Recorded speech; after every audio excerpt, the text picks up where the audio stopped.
What if everything you thought you knew about civilization, it was only the beginning? What if buried beneath our feet, beneath highways and high-rises, beneath our phones and timelines, there were older stories still unfolding? Out here, beyond the reach of Wi-Fi and certainty, there are stones that remember, temples without names, structures built before history learned to write. Not scattered ruins, but messages carved into the bones of the earth. We will journey across continents, through jungles, across deserts, beneath oceans. We will enter tombs older than the wheel, and touch the walls of cities that knew the stars, before we named the constellations. But this is not just about the past. It is about us, you, here, now.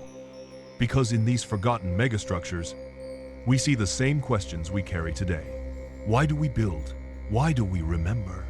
And what are we leaving behind? So pack light. Bring only your curiosity. Step out of the present and into the story that began long before us, but still has room for your footprints. The expedition begins now.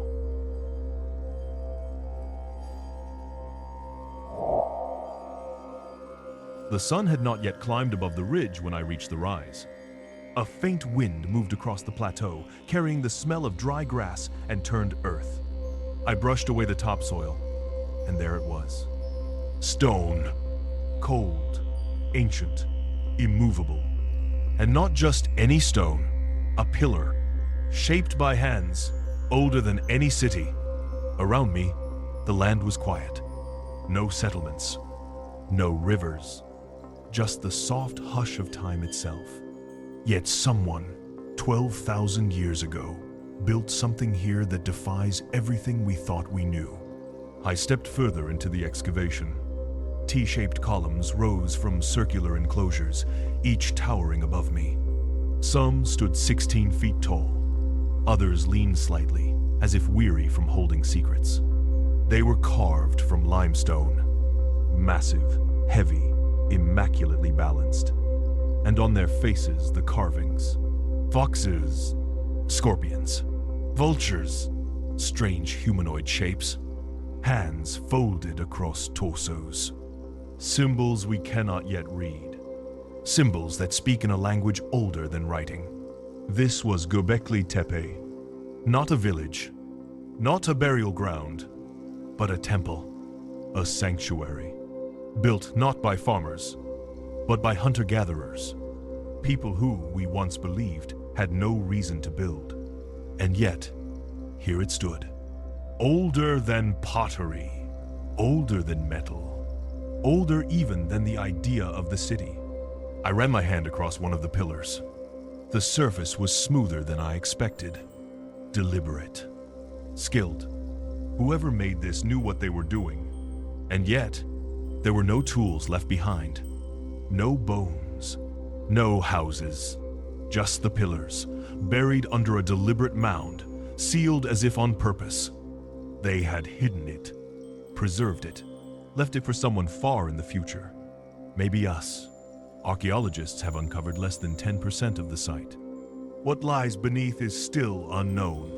Radar scans suggest dozens more enclosures, each one waiting in silence. Waiting for light, waiting for understanding. But what was it for? Some say it was a place of ritual, a celestial observatory, a temple to the dead. Others whisper it was something else entirely, a center of knowledge, or warning. The sheer effort to build it would have required hundreds of people. Stone tools, human chains across the hills. Days, months, years of carving, hauling, arranging, not for survival, but for meaning. And then, after centuries of use, they buried it, covered the entire site in soil and rubble, carefully, intentionally, as if closing the door, as if sealing a secret. Standing there, surrounded by those ancient stones, I felt it. Not fear, not even awe, but a quiet recognition. These were not primitives. They were planners, thinkers, dreamers. They were trying to speak across time. And now, we are finally listening. This is not just the first temple. It is the first question. Who were we before we became what we are? And why did we build this before we built anything else? I turned as the light shifted.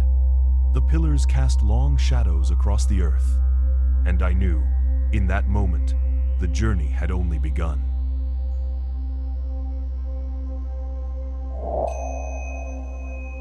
Mist clung low to the earth as I crossed the empty field. The grass was wet beneath my boots, each step muffled, each breath a ghost in the morning air. And there, through the fog, the stones appeared. Silent, ancient, waiting, Stonehenge. A name we gave it long after its builders were dust. But the stones were already old when the first myths began. They rise in a ring, 25 tons each, shaped and set with a precision we still struggle to explain. Some stand, some have fallen. Some lie horizontal, balanced atop their cousins. Lintels and uprights, like doorways that lead to time itself. And all of it aligned, not at random, but perfectly. I watched as the sun crept closer to the horizon. Then it happened. Light broke through the clouds. A golden shaft pierced between the stones. It fell along a perfect line, a solstice alignment. The moment the builders had designed for, thousands of years ago. And still exact today. This was no accident. This was knowledge of the sky, of the seasons, of the cycle that governs all life. But who were they? And why did they build here? The surrounding land holds clues, burial mounds, avenue paths, post holes from earlier timber structures. It was more than a monument. It was a complex, a landscape of ritual, of death, of time, and the stones themselves. Some came from nearby. Others, the blue stones, were hauled from over 150 miles away, across rivers, through forests, moved by people who had no wheel, no beasts of burden, just ropes, wooden sledges, and will. The act of building it may have been more important than the result. A shared labor, a pilgrimage of purpose. Generations might have worked side by side, placing stone after stone without knowing the final design. Only that it mattered. Legends wrap themselves around these stones. Stories of giants, of druids, of Merlin. But Stonehenge predates them all, by centuries, by millennia. Its true meaning is harder to grasp. It is not just a calendar, not just a tomb. It is memory in stone. A way to mark the passing of light and dark. A way to hold time still, if only for a moment. As the sun rose higher, the light shifted. Shadows moved along the ground. The day began again, and the stones endured. I placed my hand on one of them. It was cool, rough, but steady, like the beat of something eternal. And I wondered, just for a second, if those ancient builders could still see us. Watching, wondering, trying to listen. They built for the sky, for the earth, for each other, and now, for us. The mist began to lift, and I moved on. But the stones remain, not just relics, but reminders that even in the Neolithic world, we reached for something far beyond survival. We reached for meaning.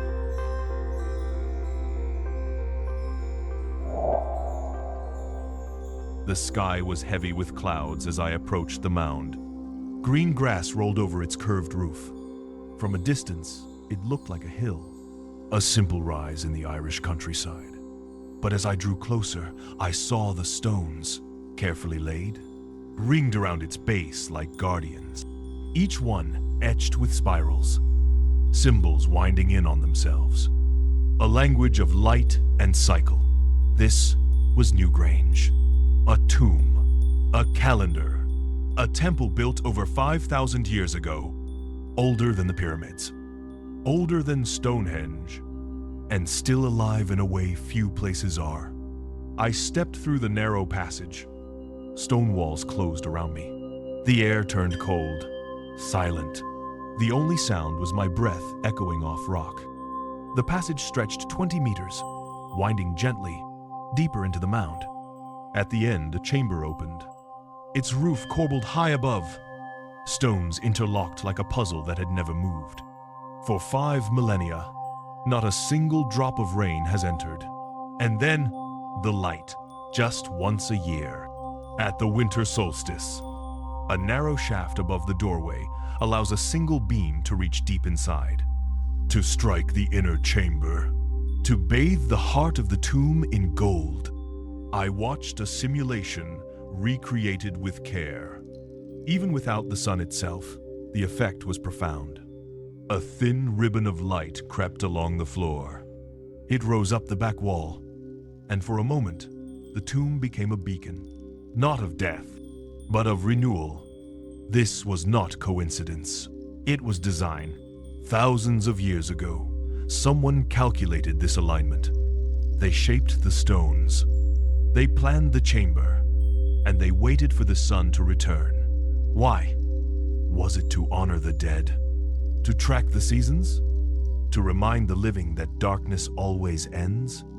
The carvings offer few answers. Spirals, circles, threefold swirls. They repeat across the stones, like a heartbeat. No text, no names, just pattern, motion, stillness. Outside, more than 90 stones form a circle around the mound. Some are enormous, others more humble, but all were placed with care.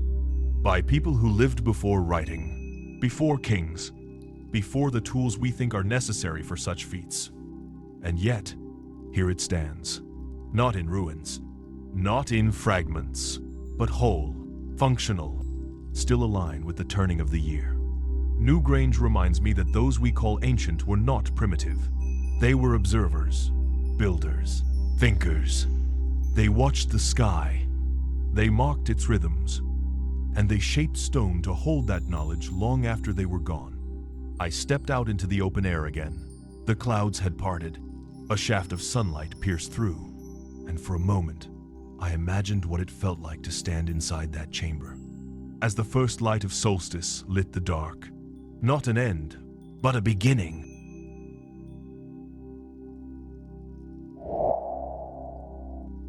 The desert wind carried fine grains of sand across my boots. Each step closer brought the horizon higher, until suddenly, it was no longer sky ahead. It was stone, stacked, precise, endless. The Great Pyramid rose like a mountain.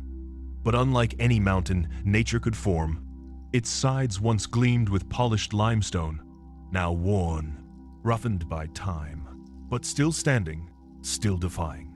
I moved along its base, block after block, each the size of a car, weighing several tons, 2.3 million of them, placed by hand, without cranes, without iron tools. Just copper chisels, ropes, ramps, and a vision. The pyramid aligns almost perfectly with the cardinal points. North, south, east, west. Its corners are almost exact to the minute. The base is level to within less than an inch. Across 13 acres. Why such precision? Why such scale?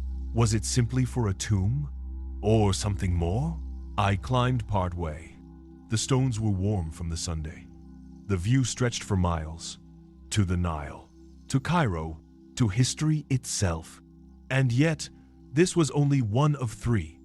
The Pyramid of Khafre, slightly smaller, still majestic.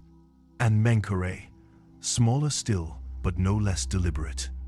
Together, they form a perfect triangle on the plateau.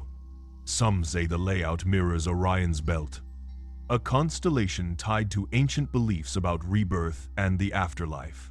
The stars above, the tombs below, heaven and earth, made to match. Inside, narrow passages lead to burial chambers. Cool, dark, silent. In one, a granite sarcophagus lies still, empty now. But once sealed, once sacred, the labor required to build all of this staggers the mind. Tens of thousands of workers, over decades, organized, fed, housed in nearby cities built just for them.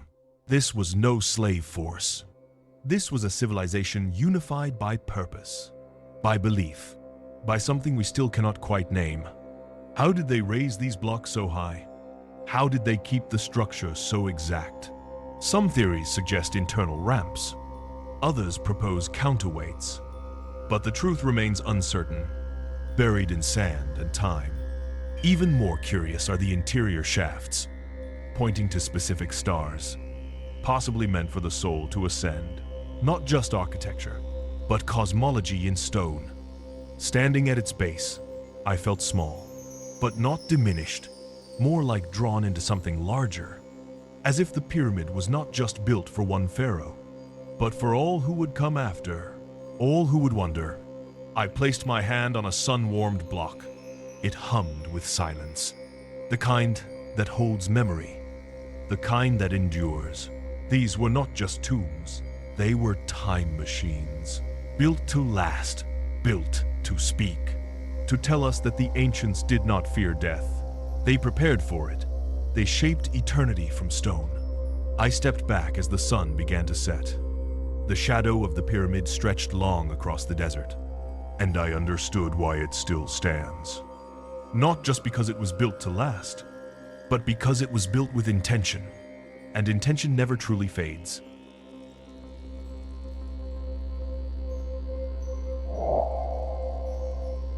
The mountains of Lebanon rose behind me as I entered the valley.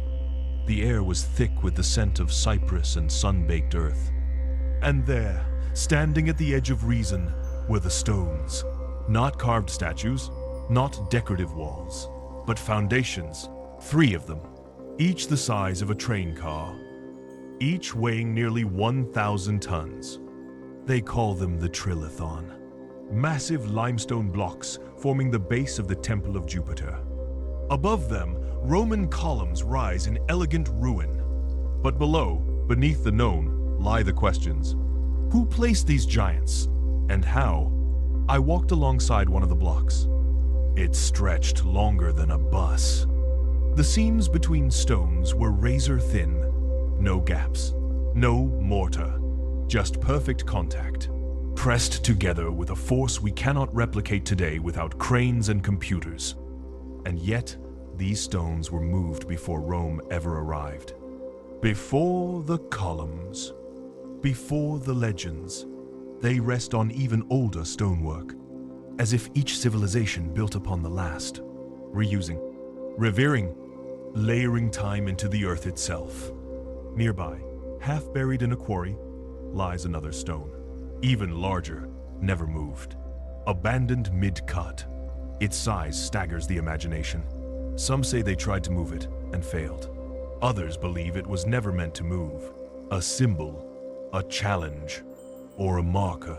But why build on this scale? Why carve stones so massive they defy belief? The Romans, master engineers, built temples here. Massive, magnificent. But even they stopped short of replicating the base. Perhaps they knew, perhaps they felt it too, that they were standing on something older, something beyond.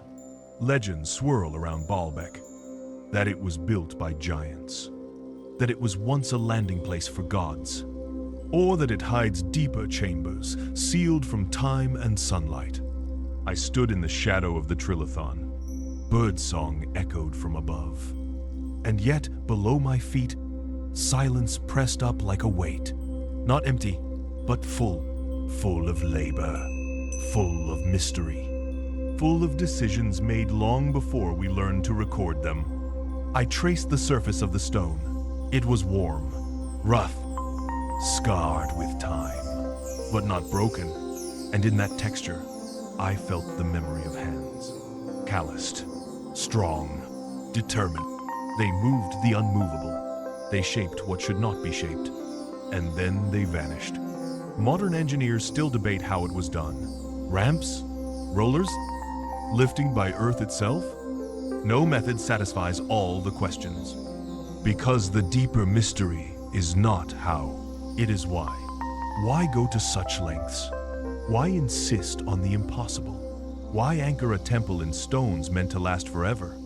As the sun dipped behind the ridge, long shadows crawled over the blocks. The light turned gold, and the stones glowed, not from within, but from what they held. A purpose we do not yet understand. I turned to leave, but not without one last look. The Trilithon does not rise. It rests. It waits. And in that stillness, it speaks louder than most monuments ever could.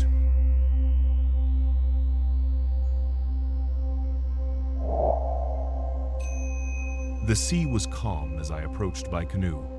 Gentle waves lapped against dark stone. And then, out of the mist, it appeared. A city on the water, silent, crumbling, but still holding its shape. Still holding its story. This was Madol, a city built on 92 artificial islets, each one formed from coral and stone, laced together by tidal canals. They call it the Venice of the Pacific, but it is older, stranger, heavier. The basalt columns rose like logs of black crystal, stacked without mortar, 50 tons each. Some vertical, some laid like beams across invisible ceilings. And all of them floated atop the reef. Hundreds of thousands of stones, dragged from quarries miles away, by a people with no wheels. No metal, just will. I stepped onto the stones. They were slick with sea spray, warm from the Sunday. The air was thick with salt and silence. Only the wind whispered. Only the water remembered. The ruins stretched far. Tombs, shrines, living quarters, walls thick enough to withstand storms, some 10 feet high. Others collapsed into the sea, but their foundations remained. At the center stood the royal complex, Nandawas, once the seat of kings. Its walls still encircle a tomb, once sealed, now breached by time. But inside, legends still live. Local stories speak of sorcerers, of brothers who flew the stones into place using spells, of rulers who walked on water, of power that was not meant to last. Modern scholars struggle to explain how it was done, how the stones were moved, balanced, stacked with such precision, especially in a region with no known written language, no massive labor force, no grand empire. Why build a city in the sea? Why choose isolation over land? Perhaps to control, to protect, to sanctify, or to hide. The channels that divide the islets were not for defense. They were for movement. Canoes could pass quietly. Priests could drift in shadow. And the sea itself became part of the architecture. I walked the narrow paths. Coconut palms rustled above. Crabs scuttled across basalt. Everything else was still, as if the city had exhaled long ago, and had not drawn breath since. Madol was not a village. It was a ceremonial center, a place of kings, of rituals, of exile, and perhaps of burial. When the last dynasty fell, the city was abandoned. The jungle reclaimed what it could, but the stone remained too stubborn, too precise, too sacred to crumble completely. As the tide began to rise, water crept into the canals. I stepped into the canoe once more. The oar dipped in silence, and the city drifted behind me, not in memory, but in waiting. Madol does not beg to be understood. It simply is.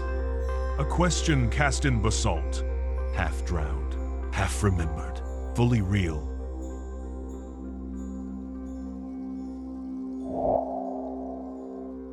The hills of southeastern Africa rolled quietly beneath the morning Sunday. Red dust clung to my boots as I climbed the path. Then, through the acacia trees, it came into view. A city of stone, silent, majestic, alive with memory. This was Great Zimbabwe. Its walls rose from the earth as if grown, not built. Some stood over 30 feet tall, stacked stone upon stone. No mortar, no cement, just weight, balance, intention. I ran my hand along the outer wall. Granite bricks, each shaped by hand, fit so tightly together that no blade could pass between them. They curved in elegant arcs, encircling what once was a thriving center of power, trade, faith. Inside the great enclosure, time held its breath. Towering conical structures rose without entrances, their purpose still unknown. Storage? Ritual? Symbol? No one can say for sure. The layout spoke of order. Not chaos. There were passages, platforms, ruins of homes and temples. Some scholars believe up to 20,000 people lived here. Stone dwellings on the hill, thatched homes in the valley, all part of a city that thrived for centuries. Gold, ivory, and beads found here linked Great Zimbabwe to distant lands. India, China, Persia. Trade routes carried goods and stories in all directions. This was no isolated kingdom. It was a crossroads. Yet, for generations, its true history was denied. Some claimed it was too advanced to be African, that outsiders must have built it. Those voices have quieted now. Because the evidence is clear, Great Zimbabwe was African. It was Shona, and it was magnificent. I climbed to the hill complex. From there, the entire valley opened below. The stone walls followed the contours of the land, not cutting against it, but flowing with it. A harmony of human and earth. A blueprint for how to build without breaking. Bird carvings found atop monoliths became symbols of power and spirituality. Perhaps messengers between earth and sky. Perhaps markers of lineage. We may never know their full meaning, but their presence still speaks. And then, there was silence. By the 15th century, the city was largely abandoned. Why? Climate change? Overgrazing? Shifting trade? Like so many ancient places, its end came quietly. Not with fire, but with forgetting. As I stood within the walls, the sun passed overhead. Shadows moved along the stone. Light found every crevice, every carved bird, every silent chamber. Great Zimbabwe is not a ruin. It is a reminder that complexity, artistry, and civilization are not owned by any one corner of the world. The wind whispered through the narrow passages, and I listened to a voice older than maps, older than myth, still strong, still proud, still here.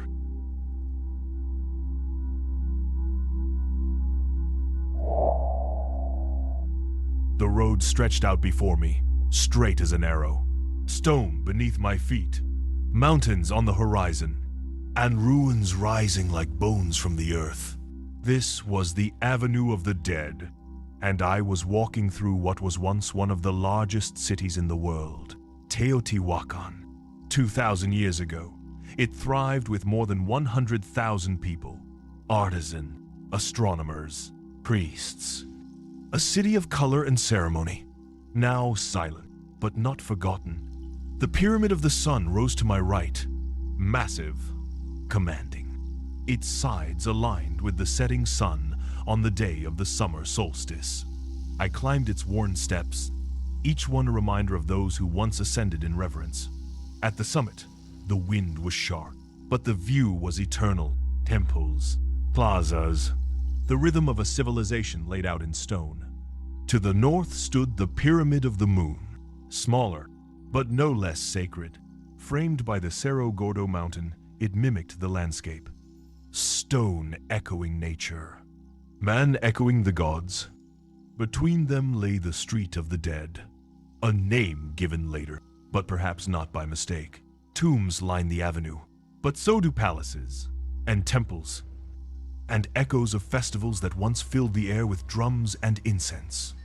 I explored the Temple of the Feathered Serpent, Quetzalcoatl. Its facade was carved with serpentine heads, eyes wide, teeth bared. Between them, seashells, symbols of water, of fertility, of power drawn from both land and sky. Beneath the temple, archaeologists discovered mass graves, sacrifices, perhaps warriors, perhaps offerings. each skeleton arranged with care, with purpose. And yet, we do not know the name of the people who built this city. We do not know what they called it. Teotihuacan is a name the Aztecs gave it later. The place where gods were born. A place already ancient in their time, already mysterious. I walked among the murals, red, blue, ochre, still vibrant after centuries. They showed jaguars, butterflies, priests in procession, symbols of a complex belief system, one we are only beginning to understand. Teotihuacan was not just a city. It was a statement, a message written in stone, of order, of balance, of devotion. And then it ended, not in fire, but in collapse. By the 7th century, the city was largely abandoned. Its cause unclear. Famine? Unrest? No single answer remains. But the city remains. Its stones still watch the sky. Its pyramids still anchor the earth. And as I stood among them, I felt the presence of time layered deep into the walls. Teotihuacan does not speak in words. It speaks in lines, in alignments, in the sheer scale of ambition. It speaks of a people who knew the stars, who honored the earth, and who built a city meant to last beyond memory. The wind carried dust across the stones as I left, and for a moment, I turned back. The Avenue of the Dead stretched into the distance, but to me, it felt more like a path towards something still living, still breathing, still waiting to be understood.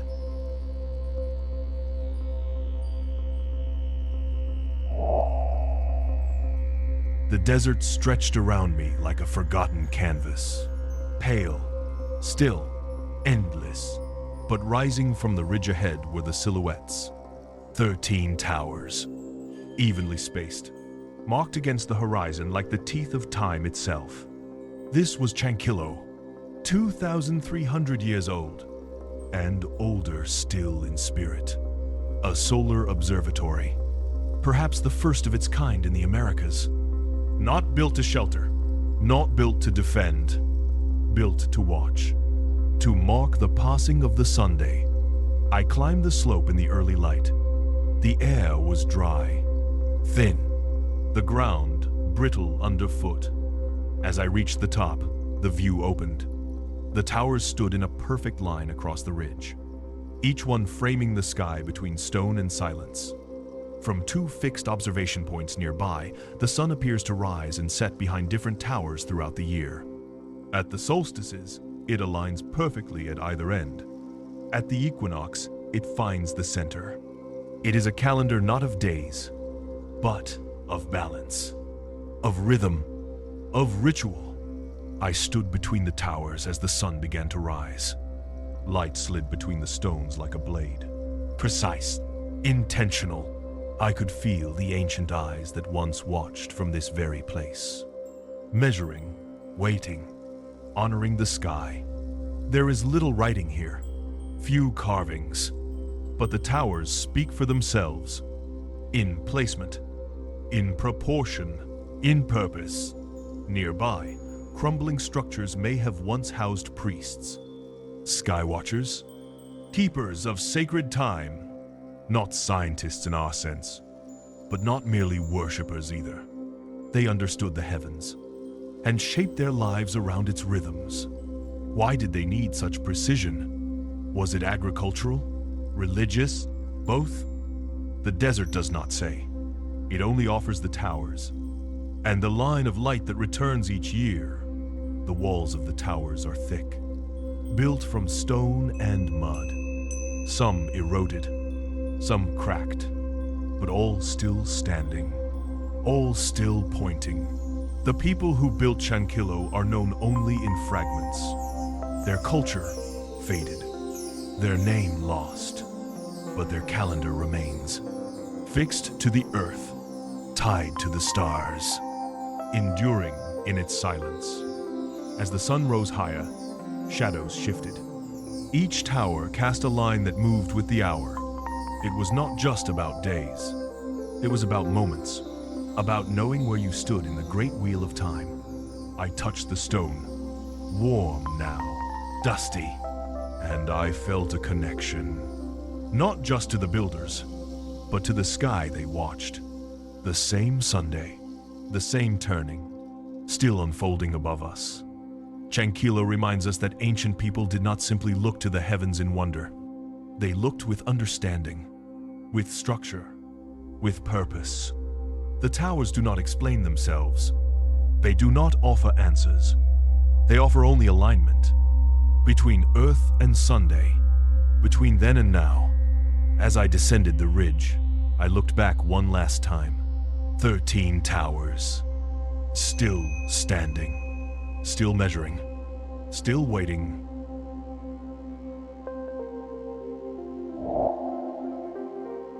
The sea crashed softly below the cliffs as I followed the path. Waves gleamed under the Maltese Sunday.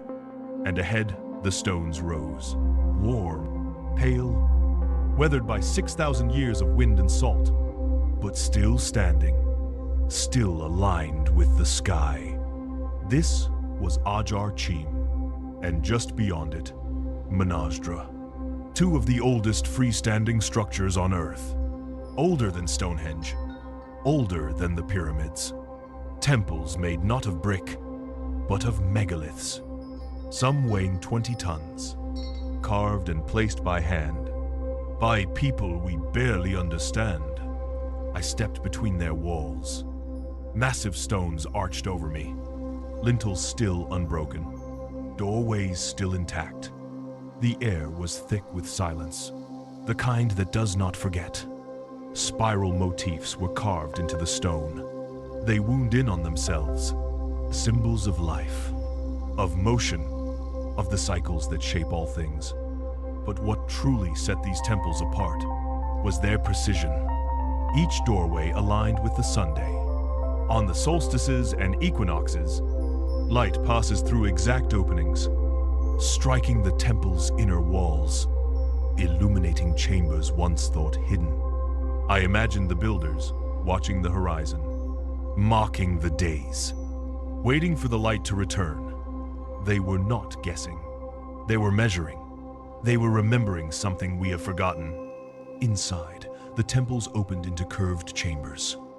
Not square, not rigid, but organic, like wombs carved in stone. Some believe they mimicked the human body. Others see symbols of fertility, of rebirth, of Earth herself. Fragments of figurines have been found here. Voluptuous, grounded, faces faded by time. They seem to watch from the edges, silent witnesses to 1,000 forgotten rituals. The builders used only stone tools, no metal, no writing. And yet, the architecture was sophisticated. Some stones were fitted with joints and hollows. Some walls curved perfectly to match the slope of the land. This was not trial and error. This was mastery. We do not know their names. We do not know their myths.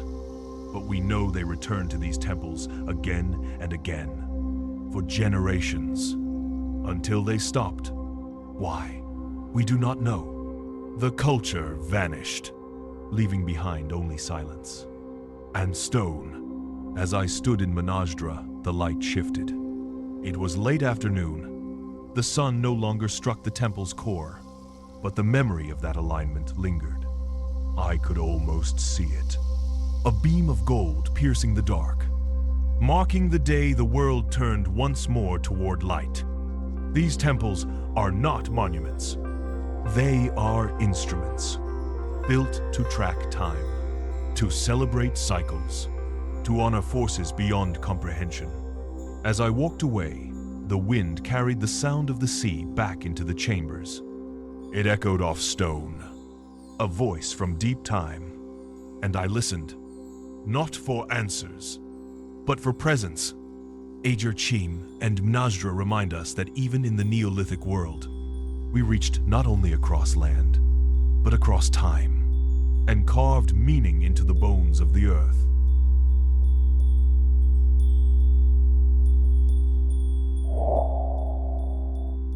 The wind moved low across the plateau as I approached. Dry grass rustled like whispers. The land was flat, featureless. Then, suddenly, a spiral of stone unfolded at my feet. Wide, concentric, impossible to ignore. This was Rujm el-Hiri, in the Golan Heights, a name that means stone heap of the wild cat. But it is no simple heap. It is a monument, a mystery, a message from the Bronze Age carved into volcanic rock. 4 massive circles, one inside the other, laid out with over 42,000 basalt stones, stacked without mortar, still standing after more than 5,000 years. The largest ring stretches 150 meters across. The walls rise low, but the scale is vast. Geometric, precise, deliberate. From the ground, it is hard to see. It looks like ruins, a scattering. But from the sky, it changes. The circles align. A pattern emerges. It becomes art, architecture, an echo. I stepped between the rings.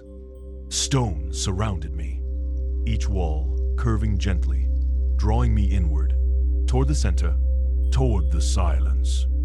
There, in the heart of it all, stood a mound, a tumulus, collapsed now.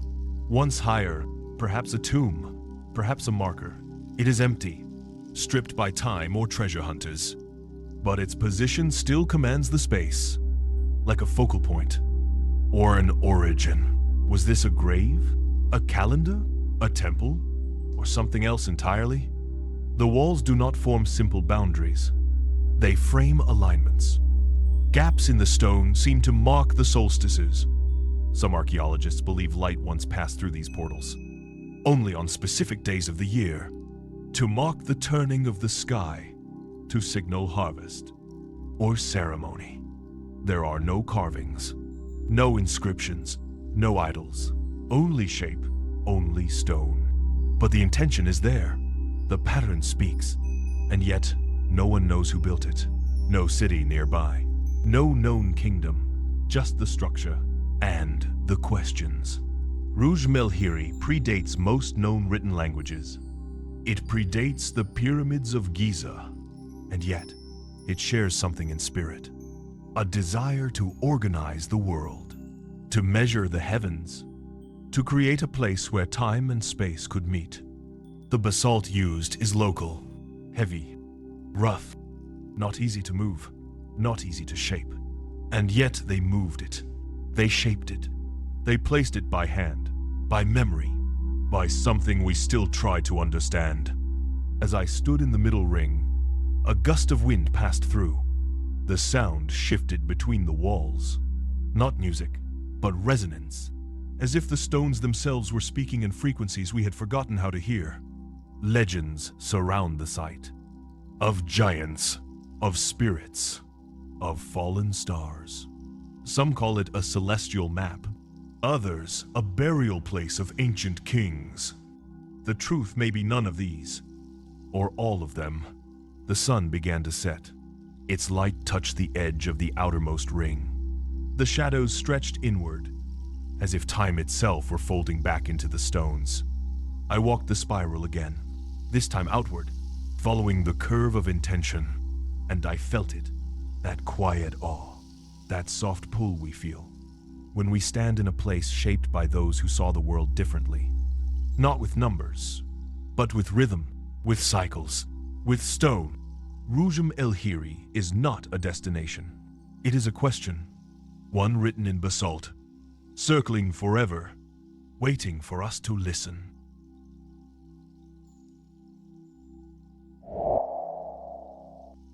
The water was clear as glass as I descended. Sunlight filtered down in shafts. Blue turned to green, and then to shadow.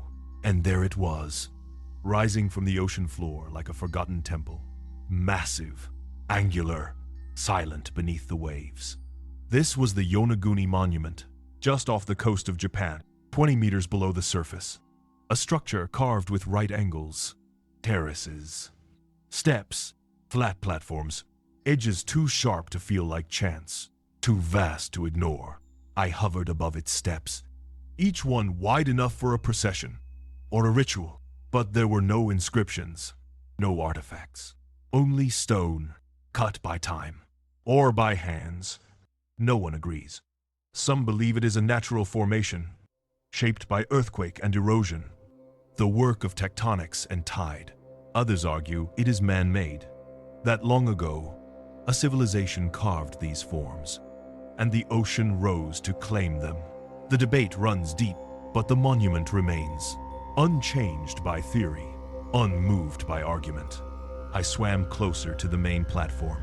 Its surface was smooth, edges defined. It felt like walking through a structure meant to be seen, to be used, to be known. Pillars stood nearby, fallen or unfinished, their bases squared, their forms uncanny. One section resembled a road, another, a stage. I placed my hand on the stone. It was cool beneath the salt, grainy, old, and whether carved by water or human will, it held a kind of presence. Above, the surface shimmered, and I thought of how much can be lost beneath time. Not just artifact, but context, intention, story. If Yonaguni was shaped by human hands, then it may be 10,000 years old. From a time before known civilization, before writing, before cities. A memory from when the sea was land, and the world was something else entirely. But if nature shaped it, then what we are seeing is equally mysterious. The chance arrangement of geology into the illusion of purpose. Stone speaking in riddles. I drifted in the silence. No fish swam through the terraces. No coral clung to the steps. It was as if even the ocean gave it space, a sacred space, or a forgotten one. In the end, Yonaguni asks a question, not just about architecture, but about interpretation. Do we see design because we seek it, or because it is truly there? Sometimes, the mystery is not in the ruins. It is in us. As I rose back toward the light, I looked down one last time. The monument remained, unchanged, unexplained, and that, perhaps, is its greatest power.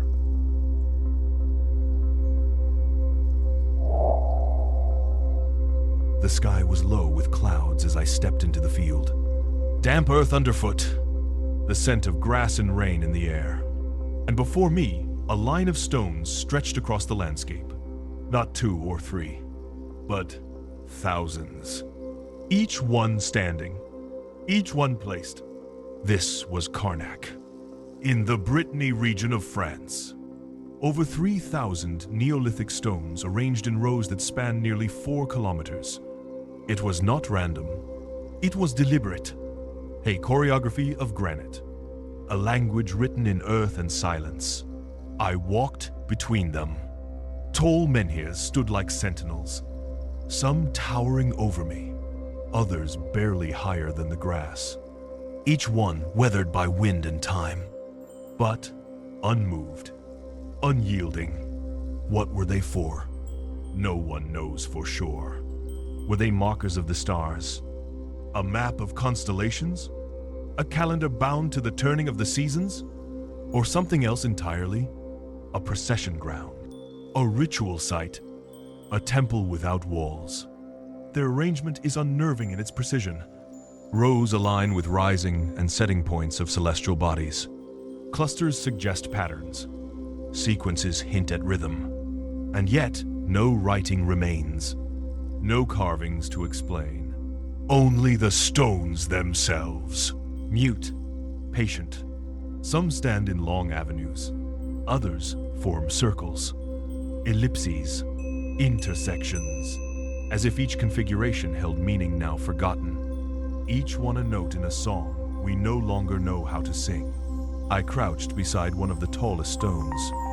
Its surface was cold, rough with lichen. It had seen more winters than any human memory, and yet it stood exactly where it was placed thousands of years ago. Unshaken, legends cling to Carnac, that the stones are Roman soldiers turned to stone, that giants once marched across these fields, that ancient druids used them for rites.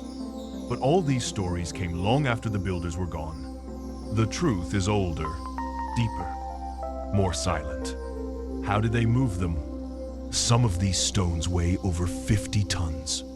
There are no quarries nearby, no written records, just the quiet certainty that someone placed them, and someone remembered why, for a time. As I walked further, fog rolled in from the coast.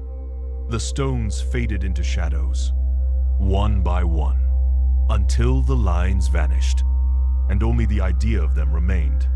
Carnac is not one monument. It is many. A network of intentions scattered across fields and forest. A memory embedded in place. Not to be solved, but to be stood among. I stood still as the mist wrapped around me. The stones were no longer objects. They were presence, echoes of thought made solid. And though I could not read them, I felt something older than explanation. Sometimes, the stones do not answer. Sometimes, they only ask us to listen.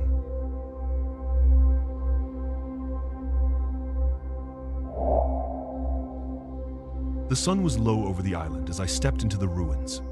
Dust clung to the air. Cicadas sang from dry grass, and rising from the earth were the towers. Round, weathered, silent.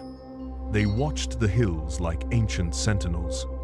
This was Minorca, one of the Balearic islands, and scattered across its rocky slopes were the Talaiots. Bronze Age towers built by hands now long forgotten. Stone stacked without mortar, balanced with instinct, with precision, with meaning. I circled one of the towers. Its base wide and low. Its upper levels crumbled but still proud.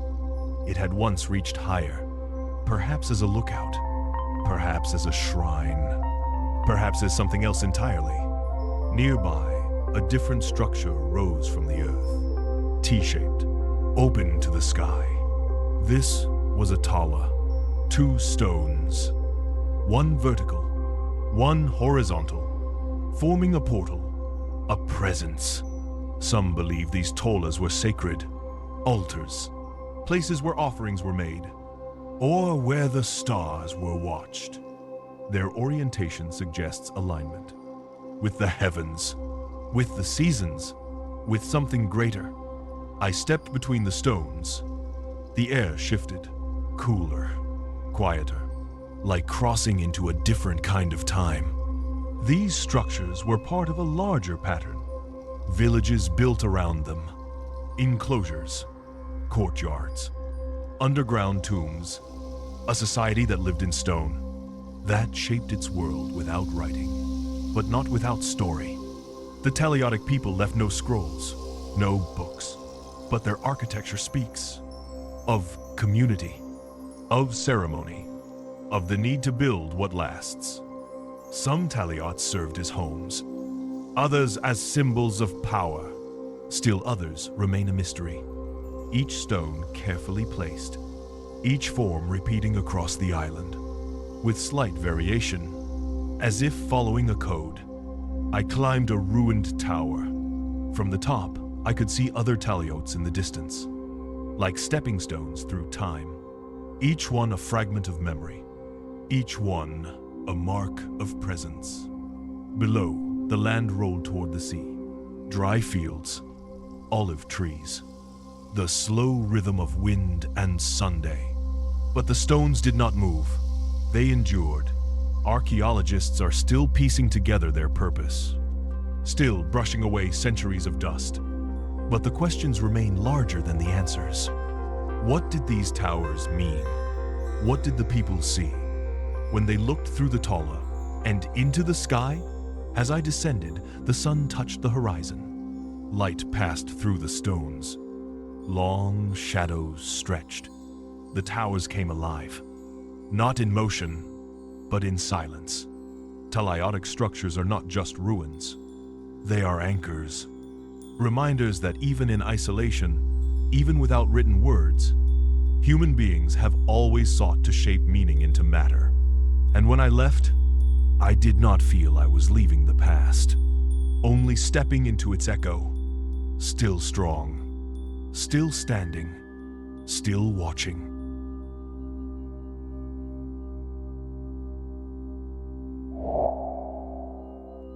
The desert air was dry as paper. Dust rose in gentle swirls as I walked toward the ruins. In the distance, the Andes loomed. But here, on the coastal plain of Peru, the past rose quietly from the earth. Low walls, sunken plazas, stone carvings buried for millennia.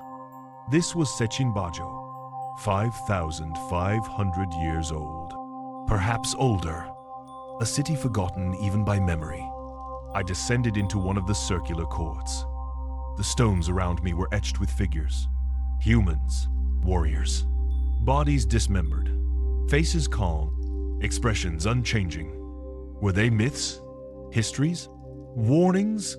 The carvings were bold, deep, as if meant to be seen from far away, and yet they lay buried until recently, protected by sand, preserved by silence. At the heart of the complex was a sunken plaza, its design deliberate, symmetrical, a space that drew people inward, not for shelter, but for ceremony, ritual, possibly even governance. I stood at its center, stone underfoot. The circle surrounded me, and I imagined the sound of footsteps, voices rising, firelight dancing on carved walls. Sechin Bajo predates most known civilizations in the Americas. Older than the Olmecs, older than the Maya. It challenges the timeline. It rewrites the narrative. This was not a village. It was a center of power, of planning, of purpose. The people who built it did so without writing, without the wheel, but with vision. They moved massive stones. They shaped plazas and corridors. They created with clarity. And then, for reasons unknown, they left. The site lay hidden for thousands of years, only rediscovered in the 21st century. A whisper beneath layers of time, now slowly uncovered, carefully, patiently, stone by stone. And what it reveals is something remarkable. That the story of human civilization is broader than we thought. That complexity rose early, in more than one place, in more than one form. I moved past a line of carved faces. Their features were stylized, eyes wide, mouths still, each one different, each one the same, as if looking at us. From the other side of time, Sechin Bajo does not shout, it waits, with the quiet confidence of a place that knows what it once was, and knows that we are only just beginning to understand. As the sun dipped low, the shadows returned. The plaza grew cool. The carvings faded into dusk. But the presence remained, strong, rooted. This was not a ruin. It was a beginning, a chapter long unread, now open. And as I turned to leave, I knew something had shifted. Not in the earth, but in me. We often search for history in books, but sometimes it is written in stone, in lines carved by forgotten hands. In places like Sechin Bajo, where the past is not just remembered, it is reborn. The fire crackled low as I turned the final page of my notes. Embers glowed red. The night air was still. Above me, the stars whispered stories too old for words. And around me, the weight of what I had seen pressed gently against the silence. 15 places, 15 echoes, each one carved from time. Each one asking the same question in a different tongue. Who were we? Before we called ourselves modern. Before maps. Before memory. They built without blueprints. They aligned with stars we have forgotten to watch. They moved stones with patience and meaning, not just for survival, but for something more. And in that more, I hear the heartbeat of humanity. A temple older than cities. A ring of stone that captures the Sunday. A passage that fills with light. only once a year. Walls without mortar, cities sunken beneath tide, calendars that outlast the culture that carved them. We call them ruins. But they are not broken. They are waiting. Waiting for eyes that see, for ears that listen, for hearts that understand what it means to build something. Not for now, but for always. And maybe that is why I walk these forgotten roads. Why I brush the dust from cold stone. Why I trace the lines others left behind. Not to solve them, but to remember. To remember that history does not whisper. It waits. And somewhere, beyond the next ridge, beneath the next layer of earth, the next secret still breathes. This is only one chapter. The expedition continues.